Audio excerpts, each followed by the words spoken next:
Hi and welcome to this On Maths prediction for the AQA Paper 1 May 2018 paper. Enjoy!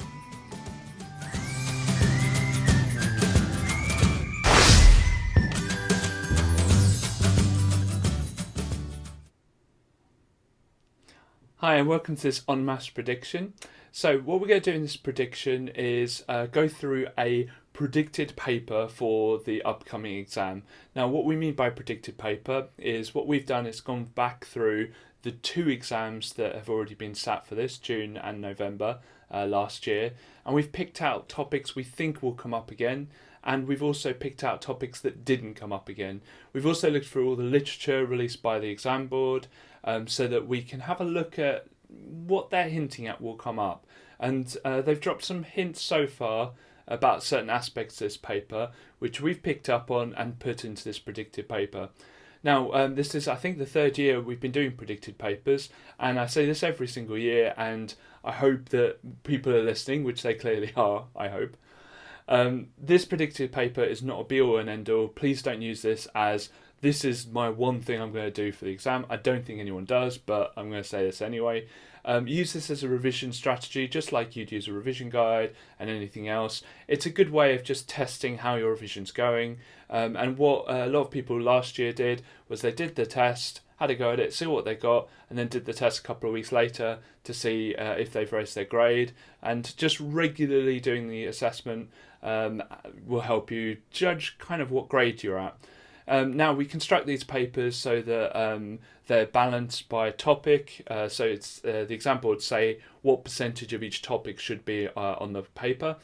We also balance them by assessment objective, basically difficulty of question. So they're balanced between AO1, AO2, AO3. If you know what that is, then brilliant. If not, don't worry about it.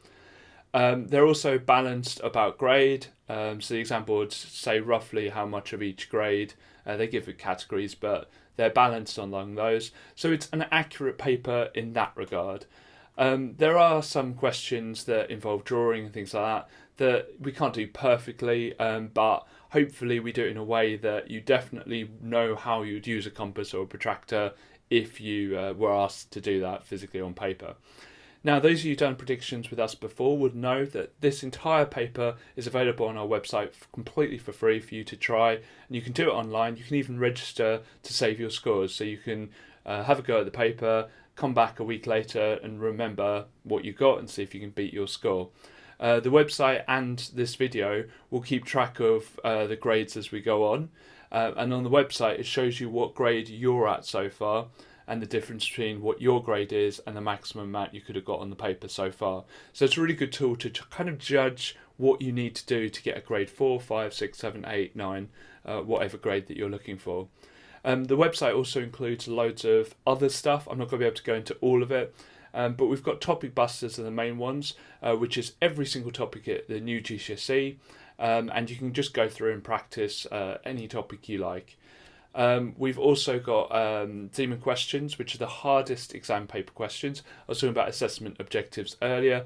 These are AO3, which is the hardest ones. They're problem-solving questions generally, and they're the ones that students struggle with the most. So we've got Demon questions that you can just practice the hardest ones. Now, obviously, there's lots and lots and lots more on the site, so please check the site out after you've watched this video. We also have a supporters club, which comes with a few extra perks. Obviously, everything on the site is for free, but one of the perks we're looking at including, and probably have by the time you watch this video, is a PDF download of some of the papers, including this paper. So if you want to consider supporting us, please check the link that's probably come above my head right now. So if you like this video, please click like. If you don't, obviously click unlike, and please consider subscribing. We're going to release the paper 2 and 3 papers just after paper 1 for paper 2 and just after paper 2 for paper 3. Those are more accurate predictions because obviously we can take off the topics that have already come up. I hope you enjoy this video. Thank you. Okay, for this question, we've got a ruler next to a line, and all we need to do is read off how long the line is, and it says the ruler is shown centimetres. Now, a really common mistake with this is to write down 4.1. If I zoom in on that little bit there, at the end of the line, you can see that there are 4 little notches there. Now, the most important thing we work out with this question is what are each of those notches worth? So it's going to be 4.0 here and 5.0 here. Well, it's going to be, if we try 0.1, so we can try 4.1, 4.2, 4.3, 4.4, 4.5, so it's not going to work. So it's going to be 4.2, 4.4, 4.6, 4.8 and 5. So therefore they're going up in 0.2s, not 0.1s. So the answer is going to be 4.2, not 4.1. Okay, it's really important to realise the properties of all of the quadrilaterals. And we're given a piece of information here, which is one pair of opposite sides are parallel. So if I just draw that out, and I can just draw any set of parallel lines. Now it says one set of parallel, so I've got to make sure none other lines are parallel. There we go. And we know that looking at it now, is definitely a trapezium. And that's the only definition of a trapezium, is one pair of opposite sides are parallel, and obviously it's got 4 sides because it's quadrilateral. Okay, with these questions we've got to understand the rules of BIDMAS. So it's brackets first, then indices, then division, multiplication, addition, subtraction. So there's no brackets for this first one, but there is a division. So we've got to make sure we do the division first, and then we do the addition. So 55 divided by 5 is 11, and then 11 plus 7 is going to be 18. The next one, there's no brackets, indices, division, but there is a multiplication, so we need to do that bit first. So 3 plus 11 times 5 is 55, and so that's going to be 58. And it's really important to remember to do the multiplication first, because the most common wrong answer there is to do 14 times 5. Now next one, we've got to use our number line and understand the rules of negatives. Well, the first rule of the rule of negative we need here is when you've got an add and minus together, the minus wins. So minus 7, and it's going to become minus 2. And then we just use our number line. So we go to minus 7 on the number line, and we go left 2, 1, 2. So that would be minus 9. So the answer to that is minus 9. And the last one, the rule of negatives we need to know is that when you have 2 negatives together, it turns into a plus.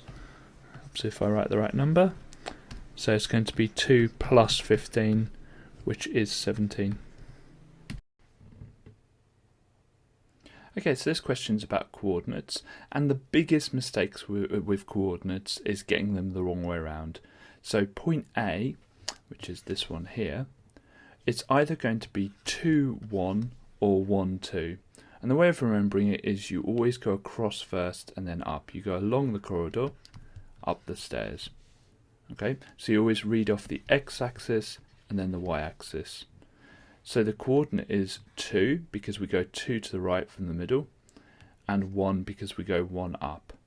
Now coordinate B is the same, so we're going along the corridor to minus 2, and then up 3. So along 2, or we'll go to the left 2, and up 3. Okay, it's asked us for which coordinate is at a point minus 2, minus 3. So we're going across to minus 2 again, but this time we're going minus 3, which means down 3. So it's going to be coordinate C, because C is at minus 2, minus 3. Okay, so we're asked which 2 points on the line y equals minus 2. So we've got to understand what y equals minus 2 is first. Y equals minus 2 is a line where y is always minus 2. Well, we know y is minus 2 here, but also y is minus 2 here, and actually anywhere across this line.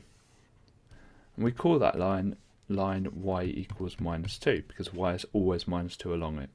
If you have a y equals line, it'll always go from left to right. If you have an x equals line, it'll always go from top to bottom.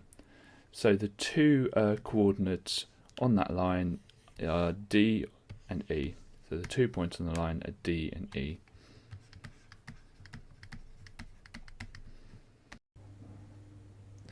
When you're rounding numbers to significant figures, first of all write out the number. And with significant figures you want to draw a line after the second number. So the 6 is the first number, the 3 is the second number. Now unlike decimal places, you're not looking at counting from the decimal point, you're counting from the start of the number, and we'll have a look at an exception to that on question B. Then we look at this number. Now this number and the 2 are doomed. They're gone. But they're not quite done yet. That blue one has to make a decision. If that number is a 5 or more, that 3 will go up by 1. If it's less than 5, that 3 will stay the same. Now because it's less than 5, that 3 will stay the same. But have a think about it. If 6,312 people visited or were at a football match and someone said, oh, can you tell me roughly how many that was? If you said 63, that doesn't make any kind of sense. So the mistake that I've made, and the mistake most people make with this question, is they forget that the 1 and the 2 don't disappear. They turn to 0. So the answer is 6,300. Now on question B, this is an exception that we've got to remember with significant figures. You don't start counting until you hit a number that's not a 0. So the first number is 5 and the second one is 2. So the line will go here. Then let's have a look at our decider number where it's 1 again, so it's less than 5. So we're going to have 0.052. Now I could put 0, 0 in here, but this time the numbers aren't actually affecting anything. Was before, the 2 zeros there were holding that 6 to 6,000 and the 3 to 300, so they were really important. The zeros here aren't actually changing the number at all, so we don't need to have them. So the answer is 0.052.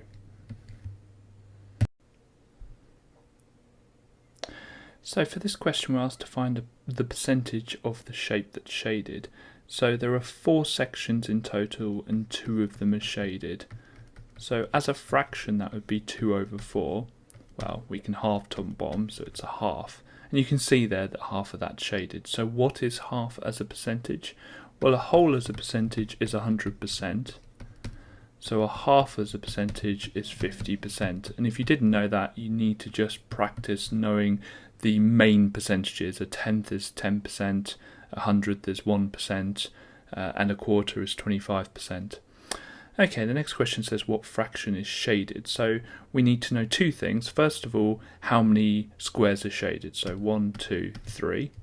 So it'd be 3 over the total amount of squares. So there's 1, 2, 3, 4, 5, 6, 7, 8 squares.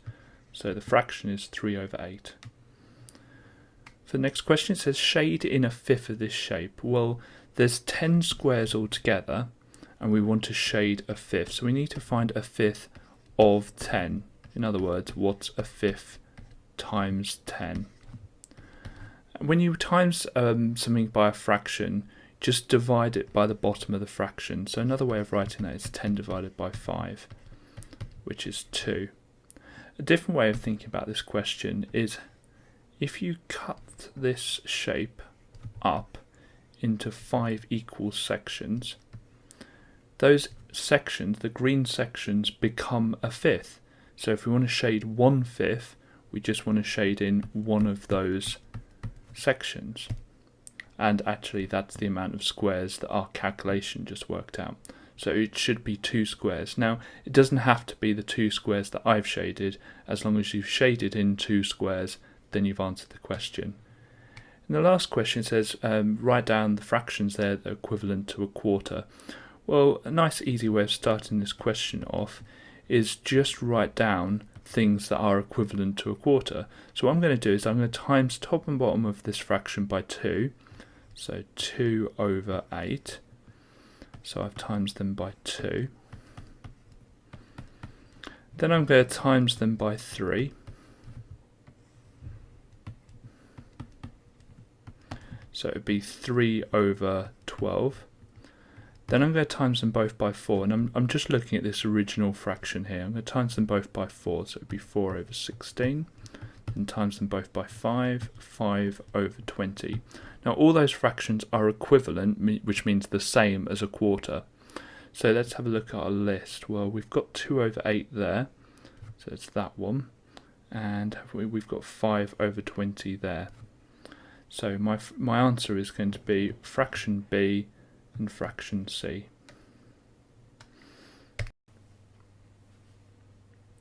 The first thing to look at with a pictogram, which this is the key. Now the key tells us what each picture represents. So if you have a look at the key here, it says each circle represents 8 DVDs. Now that's the complete circle. So it says, what day are the most DVDs sold? Monday, Tuesday or Wednesday? Well, or you can always just look at which has the most shapes. Now Tuesday has 2, Wednesday has 1.5, but Monday has over 2, 2 3/4. So it's definitely going to be Monday because it's got the most circles. Now, how many DVDs were sold on Tuesday? Well, if each circle represents 8, there's 8 there and there's 8 there. So we just need to add the 8s together, which makes 16. So 16 DVDs were sold on Tuesday. It says how many DVDs were sold on Monday? Well, you've got the 8 there and you've got the 8 there. Now we've got a bit of a problem here because it's not a complete 8. So we need to figure out how much each quarter is worth. Well, what do you times by 4 to get 8? Well, 2. Let's check to see if that works. So we've got 2 there, 2 there, 2 there, and an extra 2, which is actually missing on that one, would make 8. So that would work perfectly. So to find out a quarter of it, we just divide it by 4, which gives us 2. So we've got the 8s, because we've got 2 complete circles, and then we've got those 3 2s, so we've got another 6. So we just need to add on 6 to the 16. So 16 plus 6 is going to be 22. So that's going to be 22. Okay, let's have a look at the next question. On Thursday, 20 DVDs were sold. Show this information on a pictogram. So let's have a think how many circles that will be. So if I've put one circle down, that's 8. Well, we've still got enough left over. If I put another full circle down, that's 16. Now 16, let's try another one. Let's put another full circle down, and that gives us 24. So that would be too much. So we're going to have to go into those quarters. So we've got 16. How many more 2s do we need? So 16, that would give us 18, and that would give us 20. So we need 2 whole circles and then 2 quarters. So if I shade in, if I draw, then shade in, 2 whole circles, and then we've got 2 quarters left over, which is just a half. Let's just check that. What's half of 8? That would be 4, and what's 8 plus 8 plus 4? That gives us 20. So we know the answer is correct. So for the first question, when you're adding letters together, the answer will be a number and then that letter. So we've got 1, 2, 3, 4, 5. So it's going to be 5b. The most common wrong answer is b to the power of 5. Now that's wrong because that only happens when you times them together, when you multiply them together. So it's going to be 5b for the first one. Next one is 10 lots of f, and we're taking away 3 lots of the f. Well, how many f have we got left over? Well, 10 lots of it and take away 3 lots of it means we've got 7 lots of it left. When you're simplifying one like this, in algebra we just don't use the times sign, so this is quite a nice easy question, 10ab. Now the last one is like terms, so we've got 5x here, and we're adding 5x. And we've got a 3y here, and we're taking away a y. So when you add the 5x to the 5x, you get 10x. And when you've got 3y and you're taking away y, which is short for 1y, so we've got 3y's taking away 1y, we're left with 2y. Now you can't simplify that any further because they are not like terms. You can times them, but you can't add or subtract them. Okay, so in this question we see that a square has an area of 121 centimeters squared, and we're asked for the perimeter of the square. So the first thing I would do is do a quick little diagram of this square, and we know that the area is 121 centimeters squared. Okay, so I know it's a square, so therefore the width, or the base, and the height will be exactly the same. Okay, and I know to find area, I do this one times this one. So I know that x times x, or x squared, equals 121. And if I put my lines in,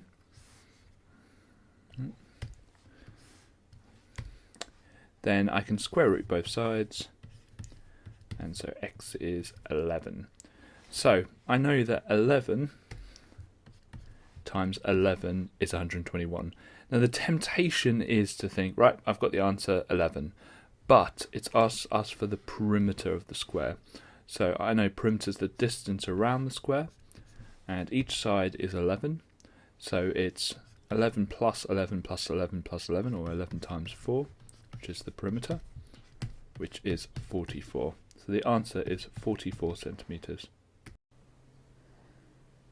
The rule to remember when you're dividing fractions is KFC. Keep the first fraction the same, flip the second fraction, and change the divide to a times. So I'm going to rewrite that. I'm going to keep the first fraction, I'm going to flip the second fraction, and I'm going to change the divide to a times. And then when you're timesing fractions, you times the top, so 1 times 7, and times the bottom, so 11 times 2. So it's 7 over 22.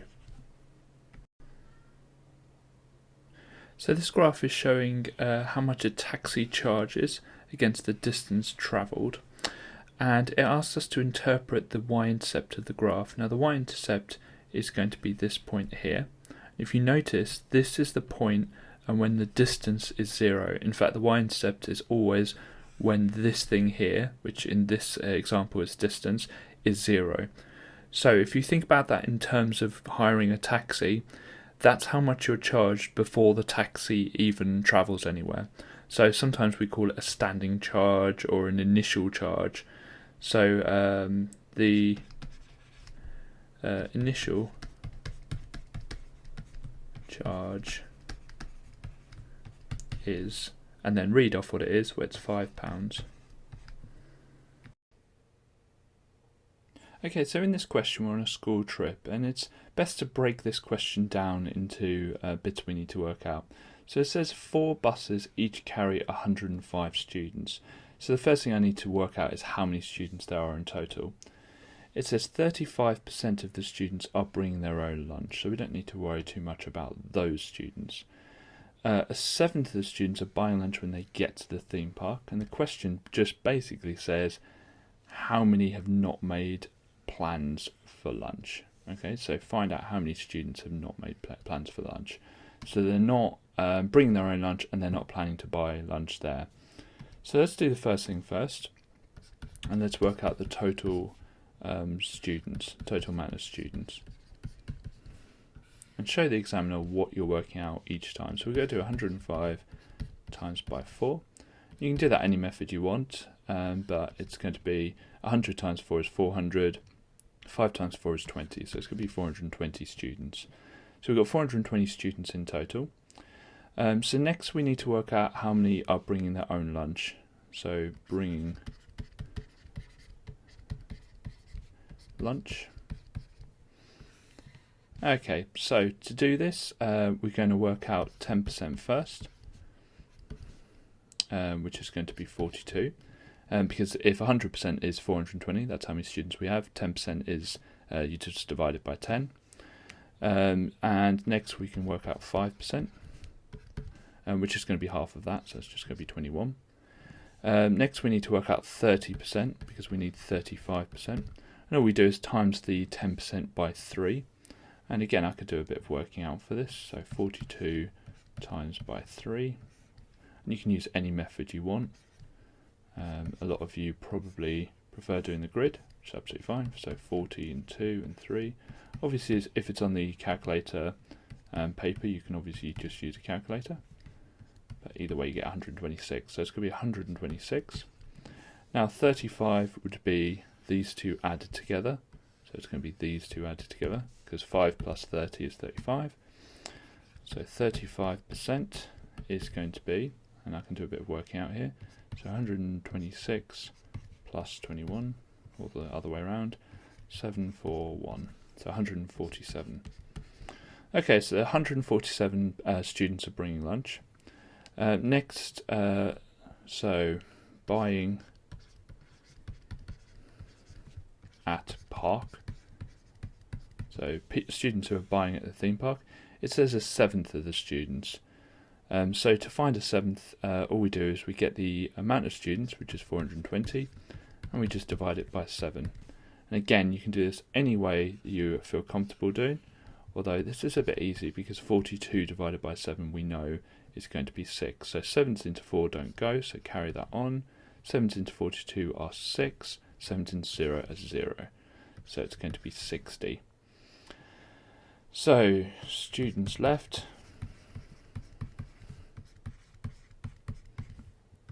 So we're going to do the amount of students, which is 420, take away the people who are bringing lunch, plus the people who are buying it in the park. So we need to work out what that is. So it's 147 plus 60. So 7 plus 0 is 7. That's going to be 10. And so that's going to be 207. And finally we need to work that out. So 420 take away 207. So you can't do 0 take away 7, so we nick 1 there. 10 take away 7 is 3. We need to nick 1 there as well. So 11 take away 0.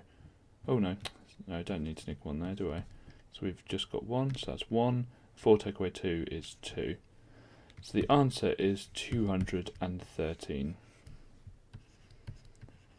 Now it's really important that you set your work out really logically. Any working out you do, try and keep it near where you've done done the calculation, written the calculation down. So I'd probably put this down here if I had like a piece of paper in front of me. Obviously I've moved these around slightly just to make them a bit clearer, so I'm not constantly scrolling. The headings are really helpful. So as an examiner, if you've headed all of your working out, it's really easy to spot what you've done and give you credit for it. So just make sure you set out your working out neatly and logically. Okay, so for this question, we've basically got the mean of the numbers. We know what 3 of them are, but we don't know what the 4th one is because the numbers rubbed off. Okay, so first thing for this question is think about how you would work out the mean. You'd work out the mean by adding these numbers together and then getting the answer and dividing by the amount of numbers we've got, which is 4. And we know that equals 12. So if I put an algebra letter in, so let's call it x, then I can write that down. So 9 plus 6 plus 15 plus x, which is our unknown, divided by 4 equals 12. Okay. Now if I put my lines down and just try and solve it, first thing to do is I'm going to times both sides by 4 to get rid of that divide by 4. And I'm going to add these numbers together because we know what the answer to this is. So 15 plus 6 is 21, 21 plus 9 is 30. So 30 plus x, and we've got rid of the divide by 4 because we've timesed it by 4, equals, and then 12 times 4, which is 48. Okay, next thing to do is take away that 30. So we've got x equals 18. So I know the answer is 18, but I can check that just to check whether I've got it right. So 9 plus 6 plus 15 plus 18 is going to be 48. 48 divided by the amount of numbers, which is 4. So 48 divided by 4 is 12. So that's my answer. Now, you could have done that through just trying different numbers out, but imagine in the exam, maybe the numbers are going to be a lot bigger. So this method is probably the quickest, but there are other methods, other ways of doing it. Okay, so in this question we're given recipes for 12 biscuits, and that's going to be important. But we're also told that Fred wants to make 18 biscuits, complete the new list of ingredients, like the amounts of the ingredients. So I've got to somehow get from 12 to 18 by just timesing or timesing or dividing. So I can't really think of a way to get from 12 to 18 easily without a calculator directly. So what I'm going to do is I'm going to go to 6 first. I'm going to divide the 12 by 2, so halve it, and then I'm going to times the 6 by 3. And that will get me to 18. Now, some of you might think, well, why can't we just add 6? Proportion doesn't work with adding or subtracting. You've got to times or divide to keep everything into proportion. So what I'm going to do with each of these ingredients is I'm going to halve them to find out what the amounts for 6 biscuits are. And then I'm going to times them by 3 to find out the amounts for 18. So half the 84 would be 42. Half the 60 would be 30. Half the 24 would be 12. Half the 2 would be 1. And now, because we've got 12 biscuits here, and we've halved them to make 6, a different way of doing this is just adding them together. 12 plus 6 is 18. So instead of timesing the 42 by 3, I could just add it to the 84. So I could just do 84 plus 42, which would be 126. Again, 60 plus the 30, which is 90. 24 plus the 12, which is 36. And 2 plus the 1, which is 3. So the answers are 126, 90, 36, and 3. Okay, second part of the question says that we've got enough of every other ingredient, but only 1 kilogram of flour.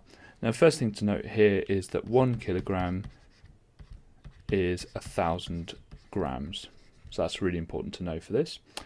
And we need 84 grams of, and I'm going to do my working up here, but normally in your exam, make sure you do it underneath the question.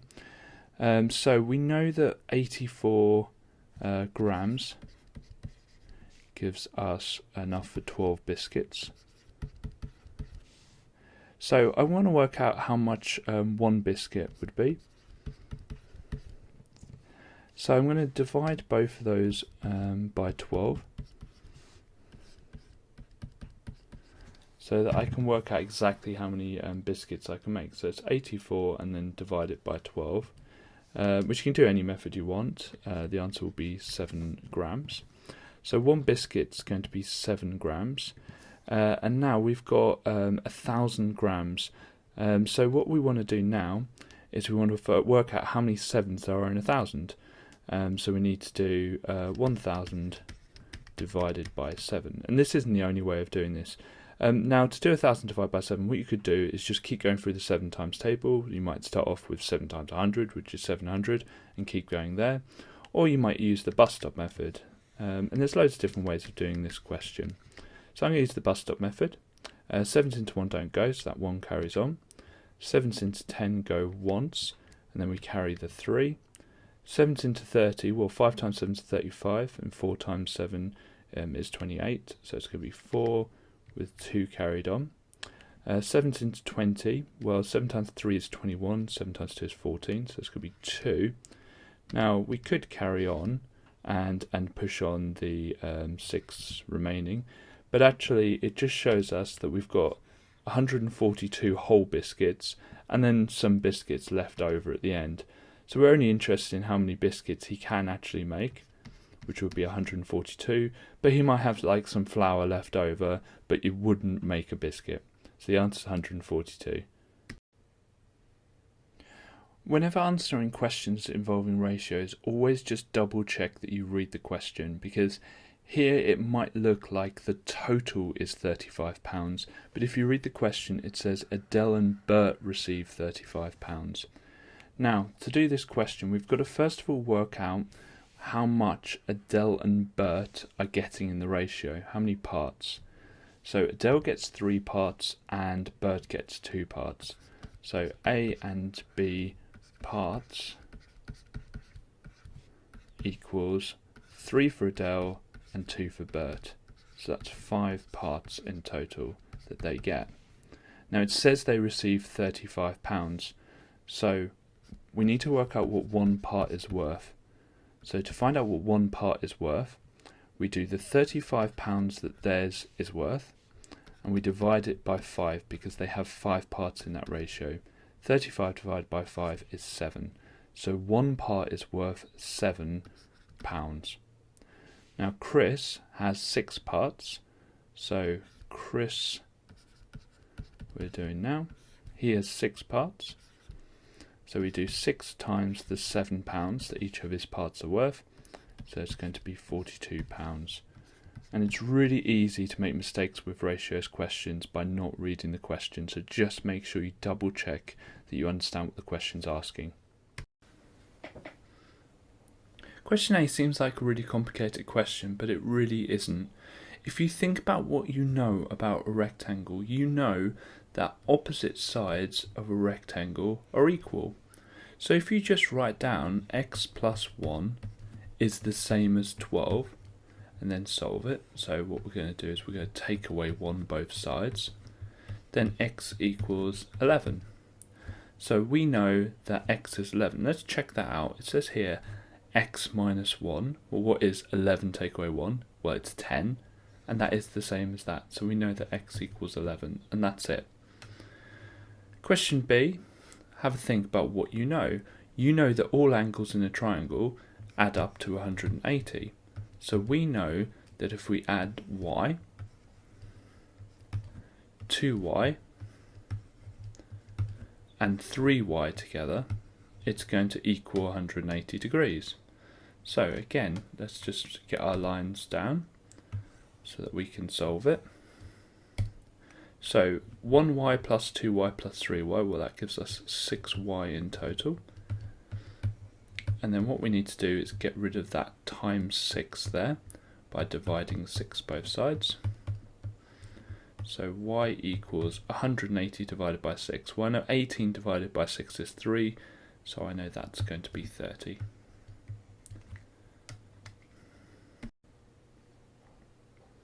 Okay, so this question's about an adult and 2 children.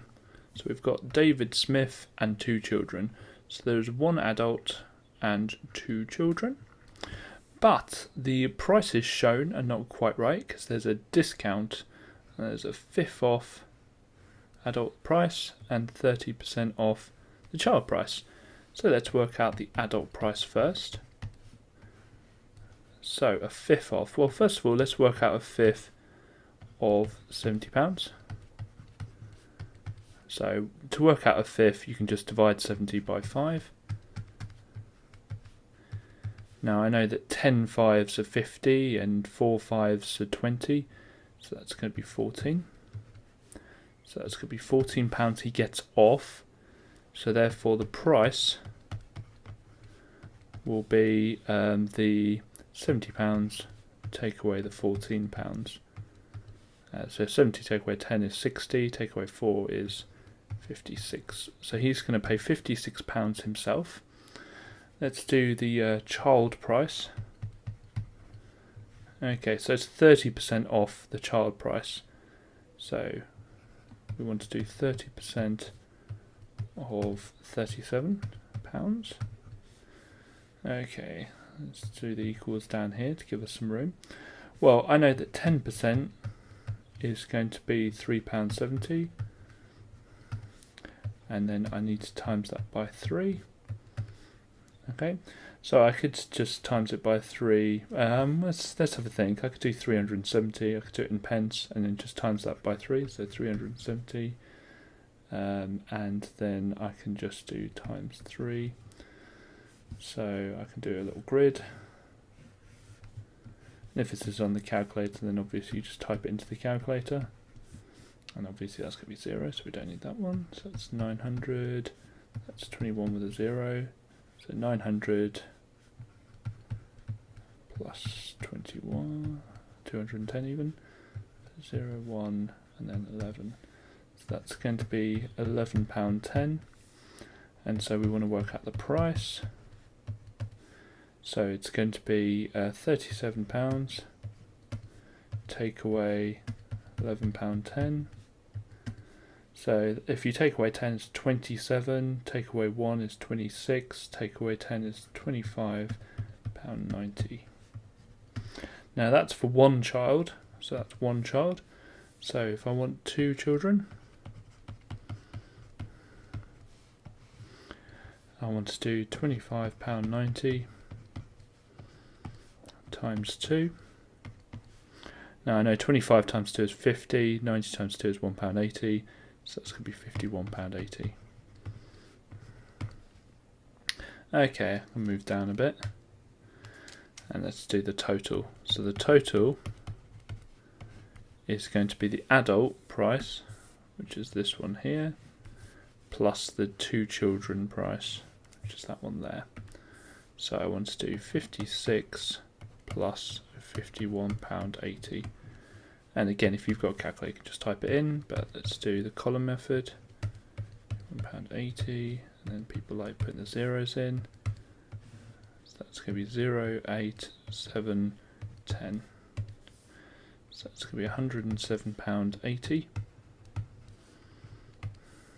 So it's £107.80. Finished. So inequalities, what are they? They just mean instead of x equaling something, x is greater than or smaller than something. So x can normally have lots of different values. Now, this statement here is really important. Integer just means a whole number. So we know that x can't be a half, because that's not a whole number. Now, x says here x is greater than -7 and is less than or equal to 3. So when it asks you to write down all the numbers that that's true for, well, let's have a think. Well, if it's if it's greater than -7, then it can't be -7. It can't be equal to it. So it's going to be -6, -5, -4, -3, -2, -1, 0, 1, and 2. Now let's have a look at the other one. It says x can be less than or equal to 3. So that line there, if you look at it, that little line there, so if I do it a little bit bigger, the line that I've just drawn there says it can be 3. So we must include 3 in our answer. And that's how you get full marks. Now you probably will get 1 mark if you forget to put the 3 down or you put the -7 accidentally. Right, the next one I'm just going to write out a little bit bigger. Now the way we do this question is the same way as solving just a normal equation with an equals, but don't ever put an equals. There was an exam a few years ago that if you wrote an equals in it, they would give you 0 marks. So the first step is to expand the brackets. So I do smiles and rainbows, but if you've got another method, that's fine. I'll put a little line there to remind me to times it. So 5 times 3x is 15x. And 5 times -5 is -25. Now you could have divided both sides by 5 and that would have been fine. Next step is to get rid of this -25, and you must start with that. You can't get rid of the 15 first. So we're going to add 25 to both sides to get rid of that -25. So we're left with 15x on this side, and 35 plus 25 will be, well, 5 plus 35 is 40, 40 plus 20 is 60. Now to get rid of this times 15, we need to divide both sides by 15. So that will get rid of the 15 there. And how many 15s in 60? Well, 2 times 15 is 30, so it would be 4. Now be really careful not to accidentally put any equal signs in your answer, and especially this bit here. So x is greater than 4. Okay, so for this question, it's really common to take the wrong approach with this. For instance, the biggest wrong answer for this is to try and get from 6 to 4, so we can divide it by 3 and then double it. So we're going to divide the days by 3, which is 4, and then double that. So the most common wrong answer is 8 days. And I understand why people put that answer down, but think about it logically. 6 people take 12 days. 4 people, which is less, so you imagine there's a task and you've got 6 people and then you've got 4 people, okay? You'd expect it to take longer. So if it took 12 days before, it wouldn't suddenly take 8 days. Otherwise, why would people employ more people? Why would a foreman employ more builders if less is better? So we know that that's the wrong answer. How do we work out the correct answer? Well, there's a really simple way of thinking about this, and it's to think about this thing I'm just making up now called people days. So every job has an amount of people days. Okay, and to work out the amount of people days for this, you get the amount of people, which is 6, and you times it by the amount of days it takes, which is 12. So 6 times 12 is 72. So it's going to take 72 people days. So for instance, if we had one person, which we could have, it will take that one person 72 days. If we had 2 people, it would take them half of the 72. So it says we've got 4 people. So what we do is you get the amount of people days, which is 72, but we don't have one person anymore, we've got 4 people, so we're going to divide it by 4. Now an easy way to divide something by 4 is to halve it, then halve it again. So 72 divided by 2 is 36, then halve it again is 18. So the answer is 18 days. Now let's have a look and see if that's realistic. Well, it took 6 people 12 days, so 4 people, which is less, will take longer. So instead of 12 days, 18 days. Now there is an assumption we've made, and that's that all the people work or paint at the same rate. Now it could be that the 6 people we originally had were kind of lazy, not very good at painting, had other distractions, and the 4 people we had are amazing people at painting, and actually maybe they did take less time. Or it could be that it rained when the 6 people tried to do it, and it didn't rain when the 4 people tried to do it. Don't get too creative with your explanations. They're looking for just some understanding that this is what we call in maths a model for working stuff out, and it doesn't always work. Because whenever you're working with people, people are different. We're all different. We've each got our individual differences. So anything that says that the people might not work at the same rate, absolutely fine, we'll get you the mark. Now this question looks a bit complicated, but the easiest or best way of approaching it is kind of put the question to the back of your mind and just try and write down all of the angles and the reasons for them that you can. So the first one I'm going to label is this one. I know it's a right angle because angles on a straight line equal 180. So therefore I can work out this one here. Because there's a triangle there, one with 26 degrees, one with 90 degrees, we can take them away from 180, and that will give me, so let's do that now, and that will give me 64. And it's important to write down the reasons. So angle BCA equals 180 take away 90 plus 26 equals 64 degrees. Angles in triangle equal 180, and I'd write it in words for the actual exam. Okay, next thing I realise is that the x here is equal to the angle here, so this is also x. So angle BAC equals x, and the reason for that is z angles, although you have to use the right word, just alternate angles. Okay, the next bit, if you have only used the diagram and not read the question, you're going to have real problems because you can't answer the next bit without reading the question. This bit here in the question is critical, the fact that AB is the same as AC. So that length there and that length there are equal. Now something we do know about isosceles triangles, which this is that the bottom two angles are equal. They are the same. Therefore, the next bit I can write down is angle ABC is going to equal 64 degrees as well. ISOS, because it's an isosceles triangle.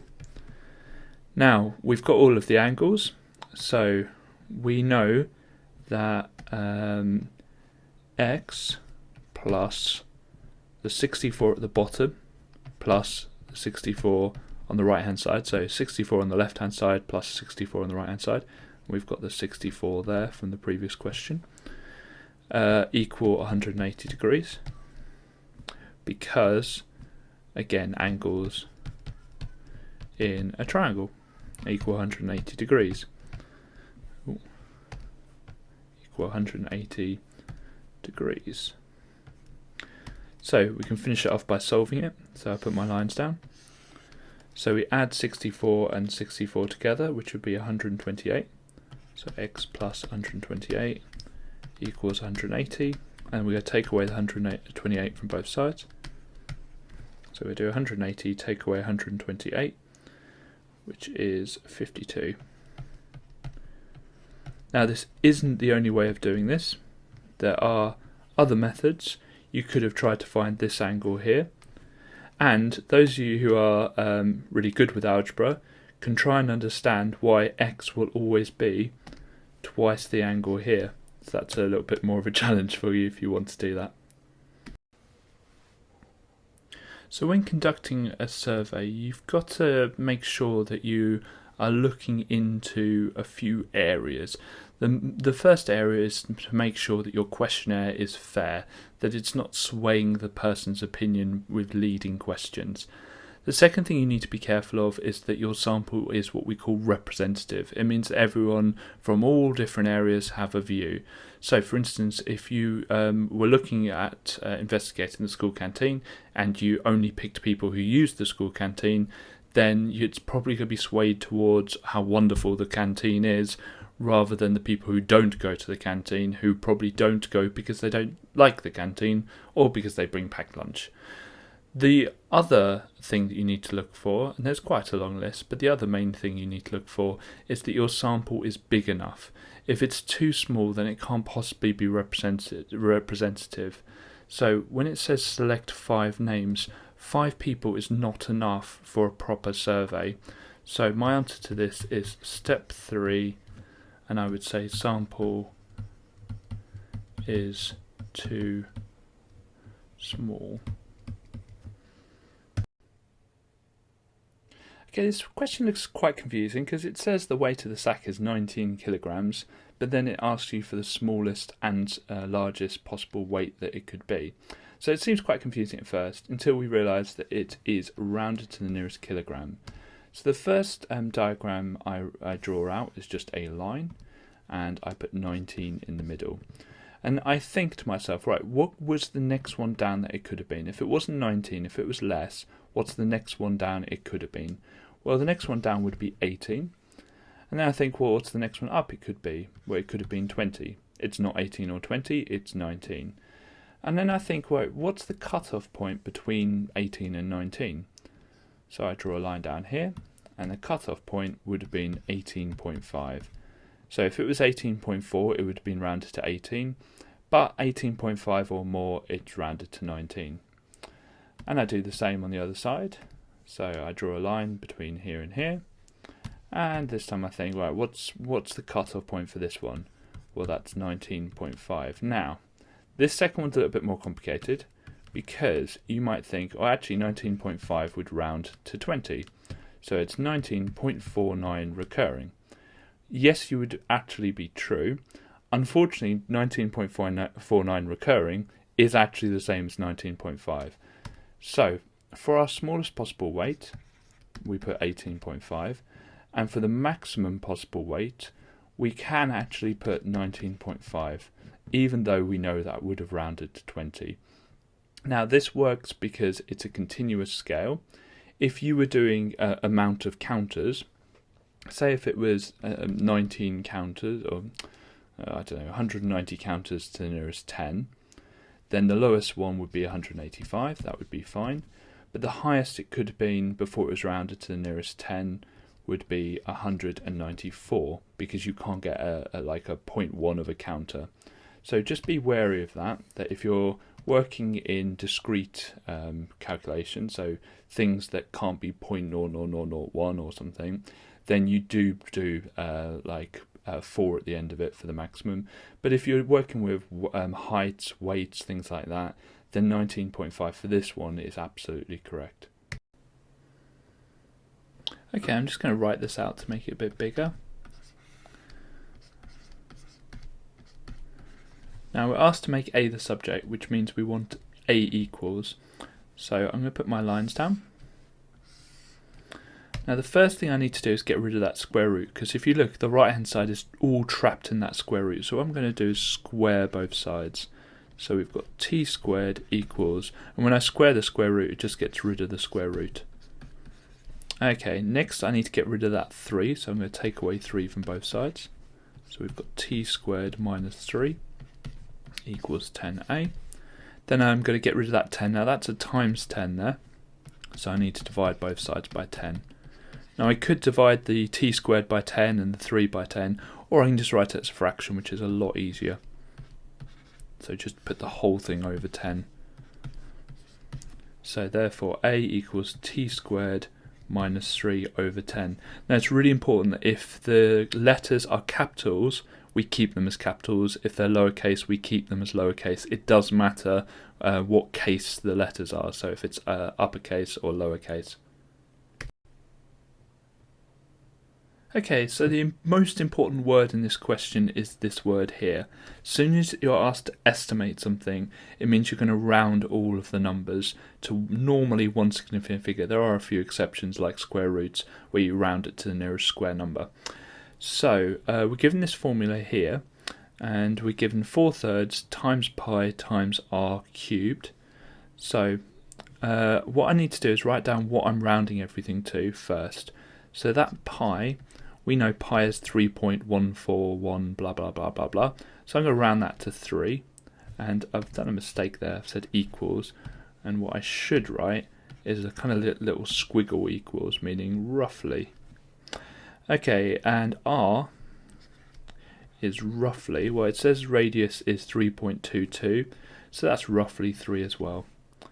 So we're going to do 4/3 times pi, which we're saying is roughly 3, times 3 cubed. So when I do that, now if you notice, the divide, the over 3 there and through one of the 3's there will cancel. So we're going to do 4 times 3 cubed is 3 times 3, which is 9, times 3 is 27. And so we're going to do 4 times 27. So 4 times 27, which would be 4 times 7, plus 4 times 20, which is 108. Now there's a few things to notice. I could have rounded the 4/3 just to 1 and then just done 27 times 3. That would give me a slightly different answer, but that's still technically correct. You've just rounded the 4/3 to 1. They are quite liberal with what you round with these types of question. Pi is a nice easy one to round because that will always, for an estimation question, always round to 3. Now it says, is it an underestimate or overestimate? Well, pi was rounded up, so was rounded down.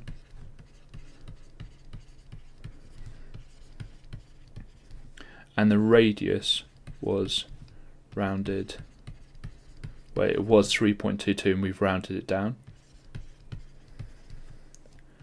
So if you think about it, it's two numbers that are too small multiplied together, and one of those numbers is cubed, so it's going to be an underestimate.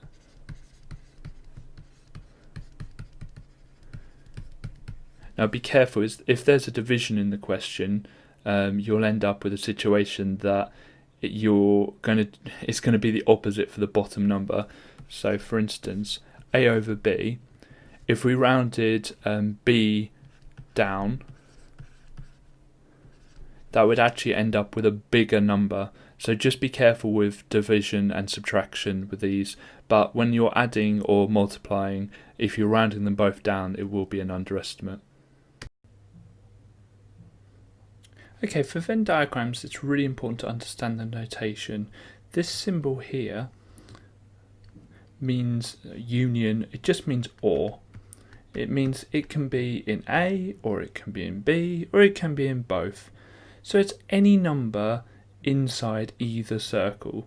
So I could have 9, 5, 3, 7, 18, or 2. Let's go for 9, but the other 5 would be correct.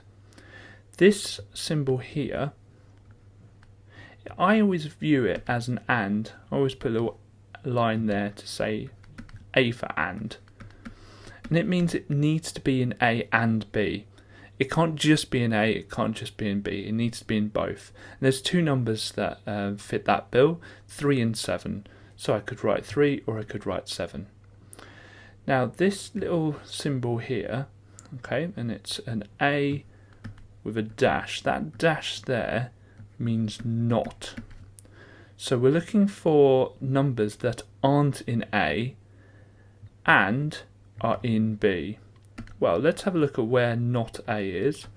Well, it's anywhere around here. Anywhere around here is not in A. And let's have a look at where B is. So B is anywhere here.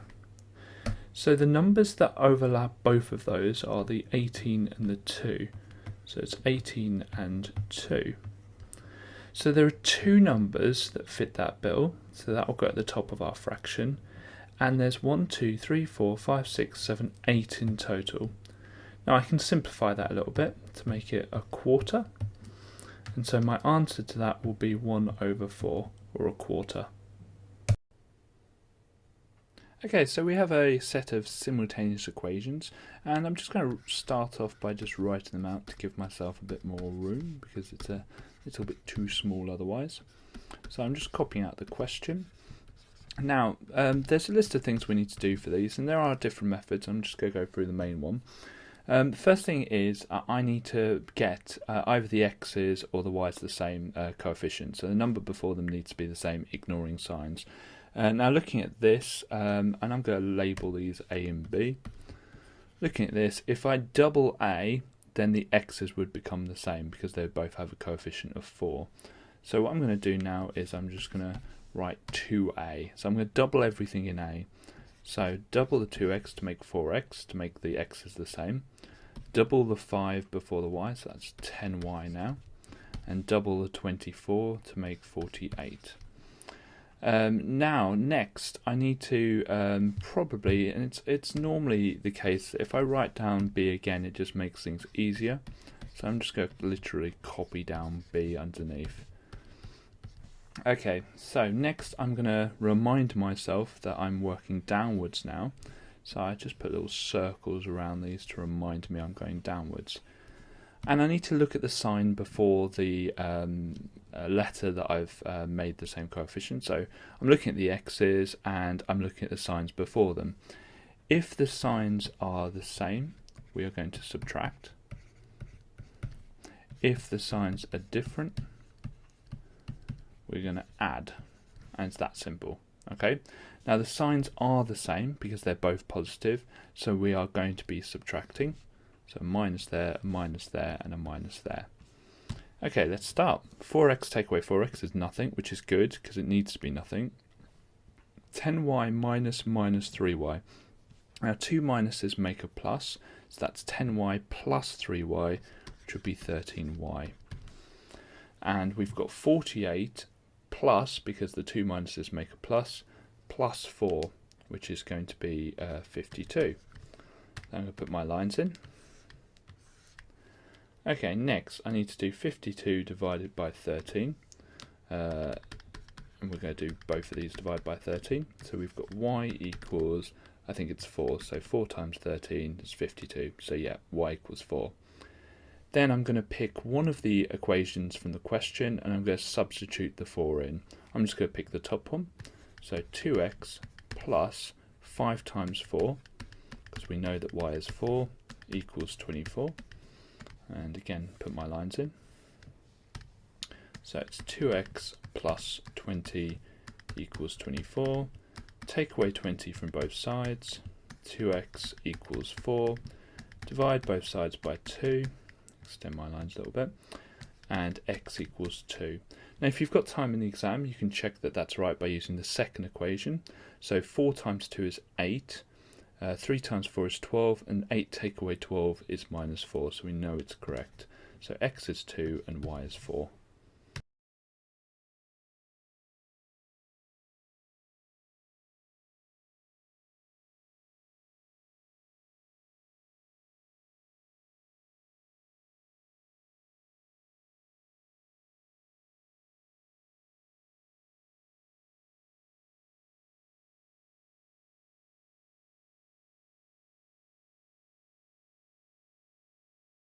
I hope you enjoyed that video. If you like what you see, please click subscribe and then you'll get notified on all the content we put out. Also, check out our YouTube channel. We've got all the topics in the Maths GCSE collated by grades, by topic, by tier. We're finding that it's really useful resource. I think we've got hundreds and hundreds of videos. They're tiny little videos on each tiny little topic, which students are finding useful. Don't forget to check out the website as well. Everything on the website, all the online papers, everything we put out on the website is completely free. And also don't forget, if you really like what you see and you want to support the site, please click this link now above me, and that will take you to the supporters club. Thank you very much.